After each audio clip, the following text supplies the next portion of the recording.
रूसी वज़ीर ख़ारजा सरगई लारोफ ने दावा किया है कि यूक्रेन ने सदर प्यूटिन की ज़ाती रिहाइशगाह पर ड्रोन हमला किया है। रूस के सरकारी मीडिया के मुताबिक सरगई लारोफ ने कहा कि यूक्रेन की जानिब से नोवगोरोद खित्ते में प्यूटिन की ज़ाती रिहाइशगाह पर 91 लॉन्ग रेंज ड्रोन्स दागे गए। रूसी एयर डिफेंस सिस्टम ने ड्रोन्स को फ़ज़ा में ही मार गिराया।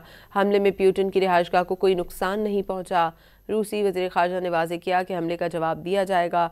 रूस यूक्रेन जंग के खात्मे के लिए बातचीत के अमल से दस्तबरदार नहीं होगा, लेकिन मुज़ाकराती अमल का असर-ए-नौ जायज़ा लिया जाएगा।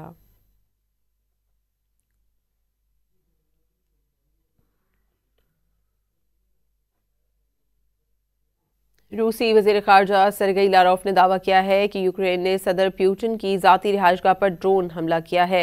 रूस के सरकारी मीडिया के मुताबिक सरगई लारोफ ने कहा कि यूक्रेन की जानिब से नोवगोरोद खित्ते में प्यूटिन की ज़ाती रिहाइशगाह पर 91 लॉन्ग रेंज ड्रोन्स दागे गए। रूसी एयर डिफेंस सिस्टम ने ड्रोन्स को फ़ज़ा में ही मार गिराया। हमले में प्यूटिन की रिहाइशगाह को कोई नुकसान नहीं पहुंचा। रूसी वज़ीर ख़ारजा ने वाज़ेह किया कि हमले का जवाब दिया जाएगा। रूस यूक्रेन जंग के खात्मे के लिए बातचीत के अमल से दस्तबरदार नहीं होगा, लेकिन मुज़ाकराती अमल का असर-ए-नौ जायज़ा लिया जाएगा।